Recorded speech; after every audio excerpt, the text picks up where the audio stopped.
নিচে যে ছবিটি দেখতেছেন স্ক্রিনে এখন, এই ছবিটি হলো একজন কুলাঙ্গারের, যে কিনা আমাদের মহানবী হযরত মুহাম্মদ সাল্লাল্লাহু আলাইহি সাল্লামকে নিয়ে কটূক্তি করেছেন। অবশেষে তাকে ডিবি পুলিশ গ্রেফতার করছে। তো আপনারা মুসলিম হয়ে থাকলে, আপনারা যদি মহানবী হযরত মুহাম্মদ সাল্লাল্লাহু আলাইহি সাল্লামকে ভালোবেসে থাকেন, অবশ্যই ভিডিওটি শেয়ার করে দিবেন। আর বেশি বেশি সবাইকে দেখার সুযোগ করে দেবেন, যেন এরকম কুলাঙ্গারে সবসময় সর্বোচ্চ শাস্তিটাই হয়। তো এই কুলাঙ্গার হলো কুড়িগ্রাম জেলার কাঁঠালবাড়ি ইউনিয়নের বাসিন্দা। সে গত কয়েকদিন আগে মহানবী হযরত মুহাম্মদ সাল্লাল্লাহু আলাইহি সাল্লামকে নিয়ে কটূক্তি করেন।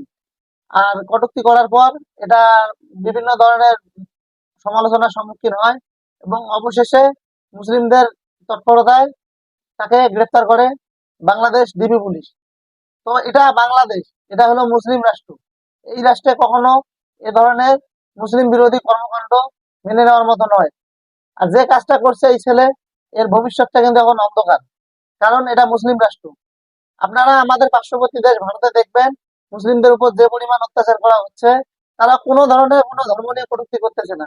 তারপরেও মুসলিমদের মসজিদ ভেঙে দেওয়া হচ্ছে, মসজিদ ভেঙে মন্দির করা হচ্ছে। আর বাংলাদেশে তো মনে করেন এ ধরনের কোনো কিছু নেই। আমার মনে হয় বাংলাদেশে হিন্দুরা যেরকম শান্তিপূর্ণ আছে, ভারতে হিন্দুরা ওরকম শান্তিতে নেই। আমি মনে করি বাংলাদেশে হিন্দুরা যেরকম শান্তিপূর্ণ ভাবে আছে, আর এই দেশে কেন সে একজন হিন্দু মানুষ হয়ে কেন ভাই মুসলিম ধর্ম নিয়ে, আমাদের নবীকে নিয়ে কথা বলবি? এর কি শাস্তি হওয়া উচিত আপনারা মনে করেন, অবশ্যই কমেন্টে জানাবেন। আর ভিডিওটি অবশ্যই আপনার মধ্যে ইমান থাকলে অবশ্যই শেয়ার করে দিবেন। ধন্যবাদ।